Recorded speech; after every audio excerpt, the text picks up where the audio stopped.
We are going to read 2 books today. My name is Addison. We've done read There Was a Cold Lady Who Swallowed Some Snow. Now we're going to read a chapter book. Read maybe a chapter or 2 in it. It's called Santa and Pete. And my cat's name, her name is a whisper, and my daddy's name is. Yes, you told them that a while ago in the last video. Okay. Let's get to first chapter, the ornament. This one I don't think it's got pictures in it. It might have, so. Okay. The moment I open the delicate tissue protecting the first ornament, I feel a rush of Christmas spirit. Yeah.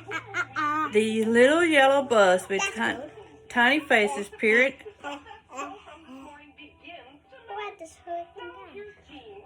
Yes, but we're supposed to be reading. Where was I? Little yellow bus with tiny faces peering out every window. Doesn't look at all like the one my grandfather drove through the streets of New York City for nearly 30 years.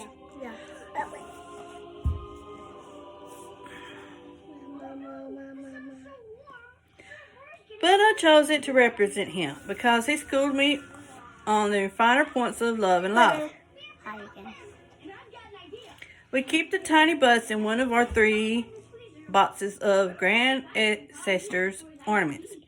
Every December, my wife, Cassandra, our children, Maria and Manuel, and I bring the boxes up from the basement to our living room. As we unpack them one by one, we remember the name and Cooper. I might skip some words too, so you're going to have to overlook that. Of each of our relatives before placing their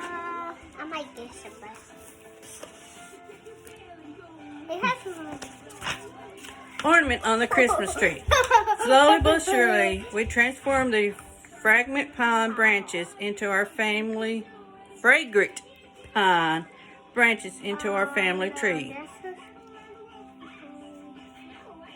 Would you sit down and listen to the story? Okay. A tiny gourd painted with brilliant flashes of color represents our fairy foremother Maria. She came to America from Glorio. Sorry, I'm not good at pronouncing stuff too. So, with a long layover in Holland. The hand-carved pipe is for Big Manuel, her husband who loved to whittle. Maria and Big Man are from my side of the family. For 12 generations now, we have passed down our history by word of mouth and written it on the inside covers of family Bibles. Are you making faces? Why are you making faces?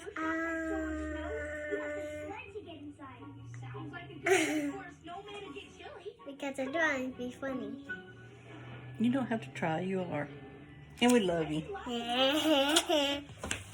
When Cassandra first suggested that we create an ancestry ritual for the holidays, she was frustrated because she knew only that her grandparents had come north to Harlem from Alabama and Virginia in the 1920s. It was on her 16th birthday that her mother, Mattie Mills, gave her a pair of train tickets from 1921 and told her of their migration along with all she knew of the family history.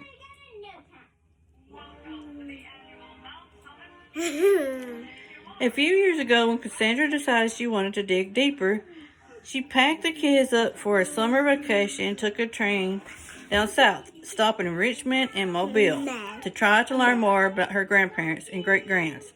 Along the way, we discovered bits and pieces of her history.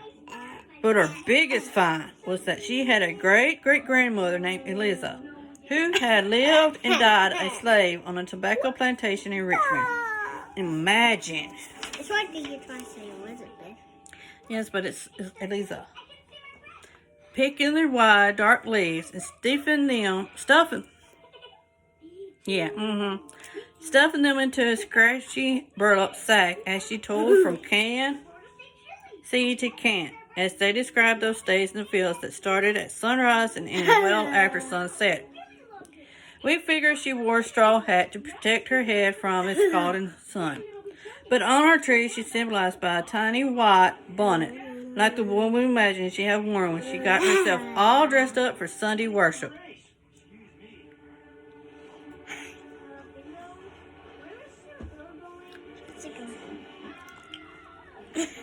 We have laminated Cassandra's grandparents' old train tickets from Richmond to New York City and carefully placed a hook through the reinforced edge of the plastic board. Now they too hang on the tree, along with another pair of ticket stubs from a 1926 dance at the Renaissance Ballroom over on I-38th Street in Harlem, or is that 138th Street in Harlem? It looks like I to me. Before they closed the old dance hall down, Cassandra's grandparents could be found there most Saturday evenings, dancing if it was the last night on earth. Ooh, dance. Reminiscing like this, we unpack the ornaments one by one. We go on through generations and down the Christmas tree until our known ancestors have joined us. Sometimes toward the end of the evening, our children start to get sleepy. But they snap awake the moment we open the final box and unveil the miniature figurines of Santa and Pete. They don't want to see the toys. Put it down. Cassandra, who is a professional potter, cast the two ornaments herself from porcelain. Santa is rosy-cheeked, wearing the familiar crystal coat and cold-colored boots, while Pete has a lean, chiseled black face, framed by a white turban, and wears a long brown tunic. Though born in Spain, Pete had roots that stretch back to the sprawling deserts of North Africa. I'm sorry. When company visits during the holidays, they're instantly intrigued by him. They want to know who he is and how he earned a spot right next to Santa at the top of our Christmas tree. I deal with this every day. Where's the... Of course, I want to tell them right away. But Cassandra and the kids always insist that the story be the final to our annual holiday party. So after a few cookies, we invite our guests to settle around the fireplace. Then I start this story of Santa and Pete. Everyone knows Santa. Many even know his real name is Saint Nicholas and that he was born a good 1,600 years before the first shopping mall. Few, however, know that he was a Christian bishop who traveled the world performing smear miracles.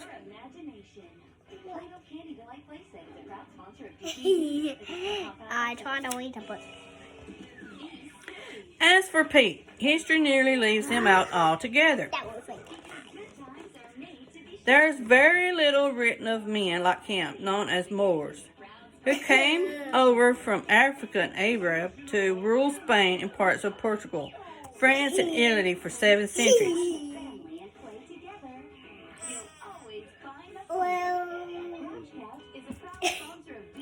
They were mostly Muslims, and they were scholars, studying literature, geography, and mathematics.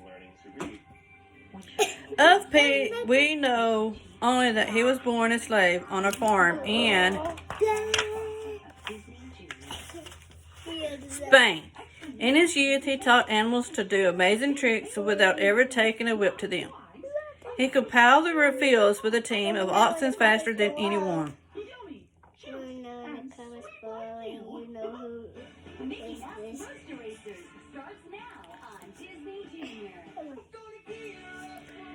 He was so enterprising that by the time he was 18, he earned enough money to buy his freedom. He left the farm and ventured into the forest to commune with God and to study the heavens so that he might learn to navigate the earth.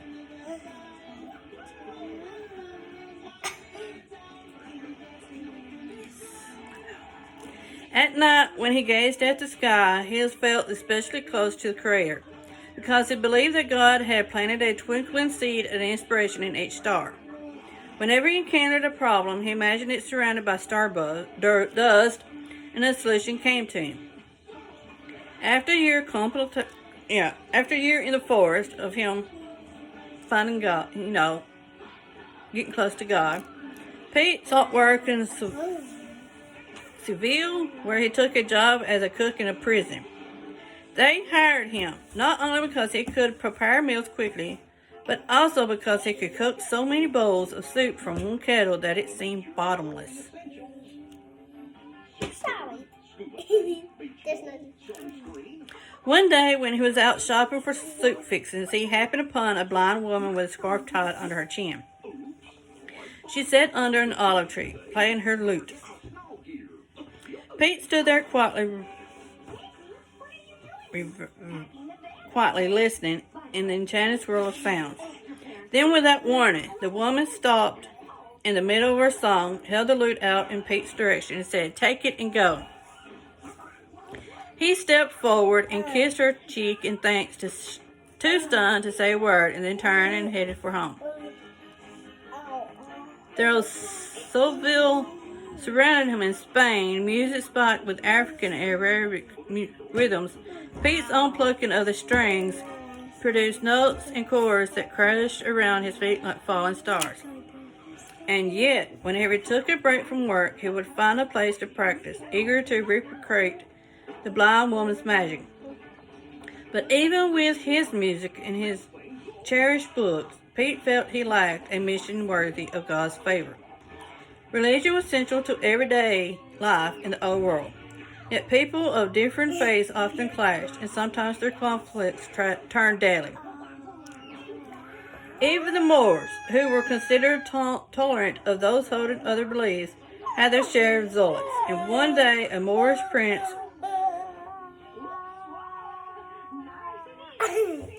who knew of Saint Nick's privilege and singled him out for prosecution. It wasn't long, Saint Nick wound up in the same Seville prison where Pete worked. Saint Nick had been making his annual pilgrimage from the Holy Land to Holland when he was captured, accused of spying, and sentenced to die the very next morning. Though he had all the faith in the world, he had never been so frightened. In the moment that the prison bar slammed in his face, God's grace seemed just beyond his reach. Pete had been preparing that evening's meal when the new prisoner arrived. But later, as he passed out bowls of chicken soup, he found himself lingering by St. Nick's cell door. Something about St. Nick's presence inspired him. To Peter, St. Nick's face appeared to be encircled in stardust.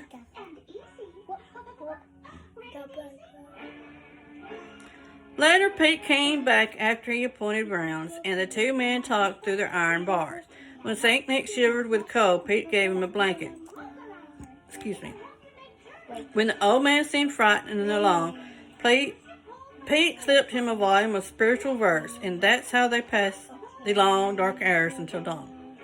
The next morning, when the executioners came for St. Nick, they found both men gone. A light snow had fallen overnight, but there were no tracks. Later, people near Spain's northern coast reported having seen two shepherds, one white and one black, making their way toward the palace where the ships sailed for Holland. In that country, St. Nick was the national saint, and the people all drew on his spirit. Every December 6th, they held a feast in his honor. For several hundred years after St. Nick met Pete around the year 1000, they made the annual pilgrimage to Holland together. For many years, they disguised themselves so they could slip through Spain and arrive at Amsterdam before the early December celebration. One year, St. Nick and Pete left Holland. Set sail for America, but I'm jumping ahead of myself. The reason I know this story at all is because my grandfather treasured history enough to share it with me. At the time, I was a little boy who preferred flying kites to spending the day listening to an old man. But I grew to love his stories. Now I face the same battle for attention with my own children. I hope that one day they'll come to value life, love, faith, and forgiveness, and a playful sense of humor more than anything you can fit under a tree. These are the gifts Santa and Pete began delivering 1,000 years ago. They shared them with our ancestors who handed them down to us. So this is my tale of the Christmas present and past. As a gift for you for generations to come. Come back tomorrow for another root chapter. Bye.